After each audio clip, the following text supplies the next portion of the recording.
ඔයාලා හැමෝටම සුබ දවසක් ප්‍රාර්ථනා කරනවා. ඉතින් අද වීඩියෝ එක ගොඩක් වැදගත් වීඩියෝ එකක් වෙයි. මොකද අද වීඩියෝ එකේදී මම කතා කරනවා ප්‍රොෆෙෂනල් ට්‍රේඩර් කෙනෙක් වෙන්න, ප්‍රොෆෙෂනල් ක්‍රිප්ටෝ ට්‍රේඩර් කෙනෙක් වෙන්න ඔයා දවසට පැය කීයක් ට්‍රේඩ් කරන්න ඕනේද? නැත්නම් ඔයාට දවසට පැය කීයක් මේ ට්‍රේඩින් වෙනුවෙන් වෙන් කරන්න ඕනේද කියලා. මේක ගොඩක් වැදගත්. මොකද ගොඩක් අය හිතන දෙයක් තමයි මේ ප්‍රොෆෙෂනල් ට්‍රේඩර් කෙනෙක් නැත්නම් ෆුල් ටයිම් ට්‍රේඩර් කෙනෙක් කියවට පස්සේ chart එක දිහා මුළු දවසම බලන් ඉන්නවා. උදේ ඉඳන් හවස වෙනකම් chart එක දිහා බලන් ඉඳලා හැම වෙලේම ට්‍රේඩ් දාන එක්කෙනෙක් කියන එක තමයි ඔයාලගේ හිතේ මැවෙන්නේ. හැබැයි ඒක සම්පූර්ණයෙන් වැරදි. ෆුල් ටයිම් ට්‍රේඩර් කෙනෙක් කියන්නේ නැත්නම් ප්‍රොෆෙෂනල් ට්‍රේඩර් කෙනෙක් කියන්නේ හැම වෙලෙම මේ chart අස්සේ රින්ගන් ඉන්න කෙනෙකුට නෙවෙයි. ඉතින් අද වීඩියෝ එකේදී මම ඔයාලට කියන්නම් ඔයාට ෆුල් ටයිම් ට්‍රේඩර් කෙනෙක් වෙන්න නම් ඔයා දවසට කොච්චර වෙලාවක් වෙන් කරගන්න ඕනේද මේ charts බලන්න කියලා. හරි. ඔයාලා එකතු වෙලා ඉන්නේ SA Trading Academy YouTube channel එකත් එක්ක. channel එක subscribe කරලා නැත්නම් අනිවාර්යෙන් subscribe කරගන්න. මොකද ක්‍රිප්ටෝ වලින් ඔයාට ඉස්සරහට ලොකු ගමනක් යන්න අවශ්‍ය තොරතුරු ගොඩක් මම මේ channel එක ඇතුලේ කතා කරනවා. හරි, මෙතෙන්දී ගොඩක් අය මගෙන් අහපු ප්‍රශ්නයක් තමයි ඔයා වෙන ජොබ් එකක් කරන ගමන් ඔයාට ප්‍රොෆෙෂනල් විදිහට ක්‍රිප්ටෝ ට්‍රේඩින් කරන්න පුළුවන්ද කියන එක. මොකද සාමාන්‍යයෙන් ලංකාව තුල මේ ෆුල් ටයිම් ට්‍රේඩින් විතරක් කරන එක්කෙනෙක් හොයාගන්න අමාරුයි. ඒකට හේතුව තමයි ට්‍රේඩින් කියන එක විශේෂයෙන්ම ක්‍රිප්ටෝ ට්‍රේඩින් කියන එක ගත්තට පස්සේ ගොඩක් රිස්ක් එකක් තියෙන දෙයක්. දැන් මම වුණත් මගේ මේන් ඉන්කම් එක ක්‍රිප්ටෝ ට්‍රේඩින් වුණාට ක්‍රිප්ටෝ ට්‍රේඩ් කරලා හම්බෙන ඉන්කම් එක මගේ මේන් ඉන්කම් එක වුණාට මට වෙන බිස්නස් තියෙනවා. රයිට්? ඔන්ලයින් බිස්නස් විශේෂයෙන්ම වෙන ආදායම් මාර්ග මට තියෙනවා. මොකද අපි තාම කොන්ෆිඩන්ස් නැහැ. අපේ සම්පූර්ණ ආදායම මේ ක්‍රිප්ටෝ මත විතරක් රඳා පවතින. මොකද විශේෂයෙන්ම ලංකාව වගේ ආර්ථික වශයෙන් ස්ටේබල් නැති රටක අපි ඉන්නකොට මේ සේරම අපිට නැති වෙන තියෙන රිස්ක් එක ගොඩක් වැඩි. අපේ බැංකු පද්ධතිය කඩන් වැටුනොත් අපිට මේ ඩොලර්ස් ලංකාවට ගේන්න බැරි වෙනවා. රයිට්? නැත්නම් මේ ක්‍රිප්ටෝ සමහර වෙලාවට මේක සම්පූර්ණයෙන් බයිනෑන්ස් එක හරි වෙන එක්ස්චේන්ජස් හරි එලින්ම ලංකාවෙන් බෑන් කරොත් එහෙම මොනවා හරි හේතුවකට විශේෂයෙන්ම ওই ලංකාවෙන් ස්කෑම්ස් එහෙම නිසා රයිට් ගොඩක් මිනිස්සු ස්කෑම් වලට අහු වෙලා මේ ක්‍රිප්ටෝ කියන නම ගාවගෙන ස්කෑම්ස් කරනවානේ. එතකොට එහෙම දේවල් නිසා බෑන් වෙන්නත් පුළුවන්. එහෙම වුණොත් මේ සේරම ඉන්කම් අපිට නැති වෙනවා. එතකොට අපි මේ සේරම අපේ ඉන්කම් එක අපි ජීවත් වෙන්නේ සම්පූර්ණයෙන් මේ ක්‍රිප්ටෝ හින්දා ක්‍රිප්ටෝ ට්‍රේඩ් කරලා ගන්න ඉන්කම් එකේ නම් ඒක ලොකු රිස්ක් එකක් තියෙනවා. ඒක මම බය නැතුව කතා කරන දෙයක්. මම ප්‍රොෆෙෂනල් විදිහට ට්‍රේඩින් කරාට මම ෆුල් ටයිම් ට්‍රේඩින් කරාට මගේ වෙන ඉන්කම්ස් තියෙනවා.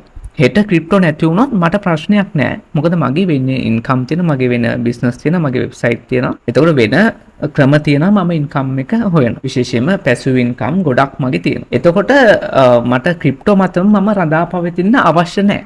නමුත් දැනට මගේ ලොකු ඉන්කම් එක එන්නේ ක්‍රිප්ටෝ වලින්. හැබැයි ඒක නැතු වුණා කියලා අනෙක් ඉන්කම් සේරම එකට එකතු කරාට පස්සේ මට ක්‍රිප්ටෝට සමාන ඉන්කම් එකක් හෝ ඊට වැඩි ඉන්කම් එකක් හදාගන්න පුළුවන් මාසෙට. ඒක නිසා මට ඔළුව නිදහසේ ක්‍රිප්ටෝ ට්‍රේඩ් කරන්න පුළුවන්.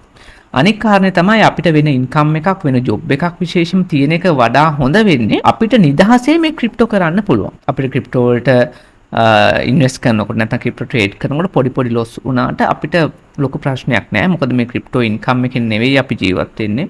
අපිට වෙන ක්‍රම තියෙනවා. මේක අපි මුලදී මේක හොබි එකක් විදිහට කරගෙන ගිහිල්ලා පස්සේ හිමීට ස්ථාවර මට්ටමට ගෙනල්ලා අර අනෙක් ඉන්කම් වලට වඩා වැඩි ඉන්කම් එකක් ගන්න තත්ත්වයට මේකපත් කරගන්න පුළුවන්. එතකොට මගේ පොයින්ට් එක තමයි ඔයා ක්‍රිප්ටෝ ට්‍රේඩින් කරන්න එනවනම් මම ප්‍රොෆෙෂනල් ට්‍රේඩර් කෙනෙක්, මම ෆුල් ටයිම් ට්‍රේඩර් කෙනෙක් කියලා අනිත් සේරම අතහැරලා ලැප් එක ඉස්සරහා වාඩි වෙලා ක්‍රිප්ටෝ විතරක් ට්‍රේඩ් කරන්න එන්න එපා.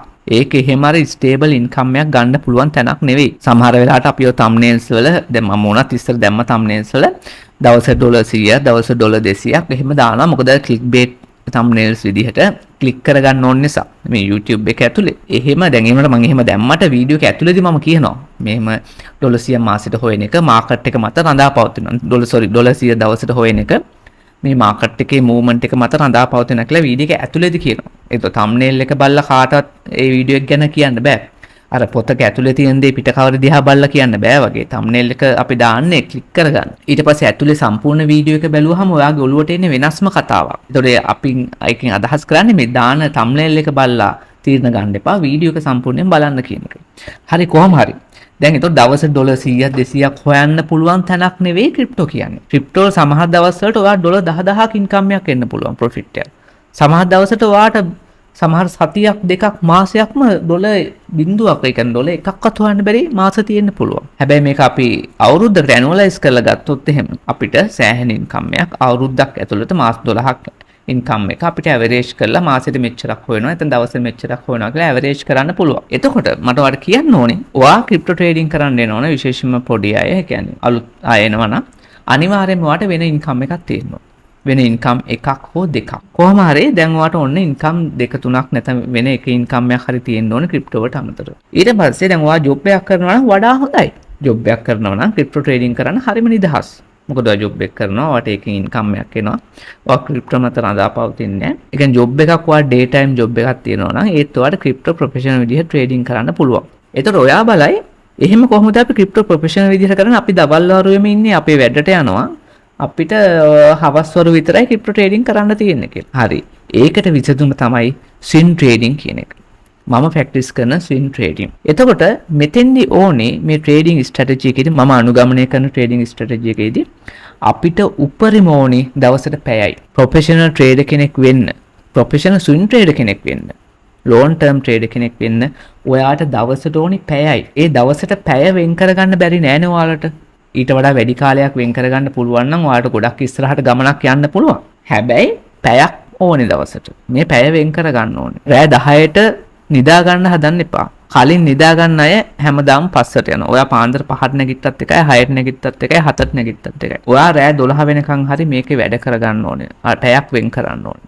ඒතකොට මේ පැය ඇතුළත ඔයා මොනවාද කරන්න ඕනේ? Bitcoin නම් Ethereum නම් ඔයා ට්‍රේඩ් කරන්නේ daily chart එකට දාගන්න ඕනේ. දැන් මම ඉන්නේ Bitcoin daily chart එකේ. ඒතකොට ඔයා බලන්න ඕනේ මොකක්ද daily chart එකේ කොහෙද support areas තියෙන්නේ, කොහෙද resistance areas තියෙන්නේ කියලා. අපි මෙහෙම ඇඳගමු. right? මෙන්න මේ හරියේ හොඳ support area එකක් තියෙනවා. එතකොට මේ හරියේ හොඳ resistance area එකක් තියෙනවා කියලා ගන්නකො. right?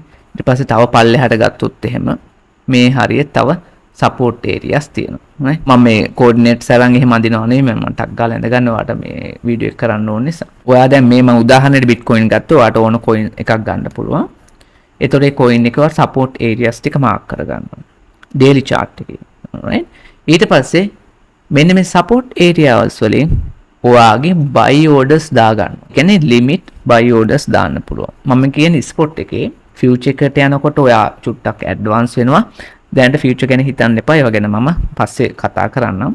එතකොට මේ Bitcoin trade එකට ඔයා ඩොලර් 1000ක් වෙන් කරනවා නම් ඔයා මෙතෙන්දි ඩොලර් 250ක buy කරනවා. ඊළඟ support එකෙන් 250යි, ඊට පස්සේ 250යි. මම මේ උදාහරණේ ඩොලර් 1000 කිව්වේ. right? මේක coin එකකට මම මේ කියන්නේ.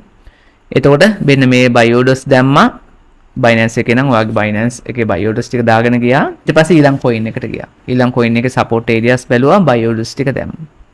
ඊට පස්සේ දැන් ඔහොම දැන් coins 4-5ක් ඔයා තෝරගෙන 4-5 trading කරන buy orders ටික දැම්මා, buy limits ටික දැම්මා. මේක ඕනනම් ඔයාලට මෙහෙම 4 hour chart එකට ඇවිල්ලා තව ටිකක් specifically මේ buy orders ටික දාගන්න පුළුවන්. හරියට dollar level එකකින් හරියට coordinates අරගෙන support areas ඇඳගෙන එහෙම දාගන්න පුළුවන්. ඔහොම ඔයා trade කරන coins 4ක නම් coins 4කම ඔහොම buy orders ටික නැත්නම් buy limits ටික දාගන්නවා. මම මේ කිව්වේ ගොඩක් සරලව මේ support areas වලට අමතරව වෙන කාරණා ගොඩක් සලකන්න ඕනේ. නමුත් මේ වීඩියෝ එකේ මම ප්‍රධාන අරමුණ මේ කොච්චර කාලයක් ඕනේද මේ trading කරන්න කියන එකනේ.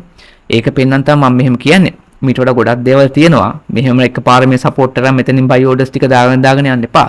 එහෙම crypto trade කරන්න පුළුවන් නම් ලංකාවේ හැමෝම crypto trade කරයිනේ, right? මේ වගේ මෙන්න මම channel එක ඇතුලේ කතා කරලා තියෙනවා වෙනම, right? වෙන videos වල ඒවා බලන්න. හරි, කොහොම හරි මේ buy level ටික දාගන්න එක තමයි මට ඔයාලට මේක කියන්න ඕනේ මේ වෙලාවේ. එතකොට මේ විදිහට අපි buy orders ටික දාගෙන දැන් ඔයා තෝරගත්ත coins 4 5 හරි එහෙම buy orders ටික දාගෙන. එතකොට මෙතනින් ඔයා crypto trading දැන් ඉවරද analyze එක? නෑ. මෙතන තමයි වැදගත්ම දේ තියෙන්නේ. දැන් මේ ටික කරගන්න ඔයාලට පැය භාගයක් විතරනේ යන්නේ. ඊටු පැය භාගේ ඔයා වෙන් කරන්න ඕනි මාකට් එකේ තියෙන news. නැත්නම් මාකට් එකේ අනික් අය කතා කරන්නේ මොනවද? ලංකාවේ YouTube channels වල හරි පිටරට හරි channels වල YouTube channel වල විශේෂයෙන් බලන්න ඕනේ කට්ටිය කොහොමද මාකට් එක ගැන කතා කරන්නේ. මොන හරි අලුත් news එකක් තියෙනවද? මේ Bitcoin නැත්නම් cryptocurrency වල macro pitch එක වෙනස් වෙන්න තරමේ news එකක් මොන හරි තියෙනවද ළඟපාත. ඒවා පොඩ්ඩක් බලන්න ඕනේ. මාකට් එක පොඩ්ඩක් fundamentals බලන්න මොනවාද වෙනස් වෙන්නේ. crypto ට අදාළව තියෙන දේවල් පොඩ්ඩක් ලෝකේ මොනවාද වෙන්නේ කියලා බලන්න ඕනේ. එතනින් පස්සේ තමයි ඔයාගේ daily analysis එක ඉවර වෙන්නේ. හරි. එතකොට ඊළඟ දවසේ උදේ ඔයා වැඩට යන්න කලින් චුට්ටක් මාකට් එක බලනවා. ඔයාගේ මොන හරි buy orders hit වෙලාද කියලා. buy orders hit වෙලා නැත්නම් ඔයා වැඩට යනවා. ඊට පස්සේ පැය කීපයකින් විතර ආයෙ චුට්ටක් බලනවා buy orders hit වෙලාද කියලා. වෙන මොකුත් analyze කරන්න යන්නේ නැහැ. දැන් ඔයා analyze එක කරලා ඉවරයි. buy orders hit වෙලාද බලනවා. දැන් හිතන්න මෙතන buy order එකක් hit වුණා. මේ price එක මෙතෙන්ද ඇවිල්ලා මේ buy order එක hit වුණා. දැන් ඔයා දවල් 12ට ලන්ච් ටයිම් එකේ බලන buy order එක hit වෙලා තියෙනවා. buy order එක hit වෙලා ඇනලයිස් කරන්න යන්නේ. ඔයා ඊළඟ resistance එක කොහෙන්ද කියලා දන්නලා මෙතනින් right මේක මොකද උදාහරණයට කියන්නේ. ඊළඟ මෙතන $250ක coin buy වුණා නම් ඒ $250ට bitcoin හිතන්නකෝ ආ 0.01ක් buy කරා කියලා. මම මේ උදාහරණයට කියන්නේ. ඒ 0.01 මෙතෙන්දි sell කරනවා. මෙතන sell කරන්න sell order එක දානවා. sell order එක දාලා phone එක පැත්තකින් තිබ්බා. ඔයාගේ වැඩක් කරගත්තා. ඊට පස්සේ අනික් coins උත් මේ විදිහට ටක් ගාලා බලනවා මොනවා හරි buy order sit වෙලාද කියලා.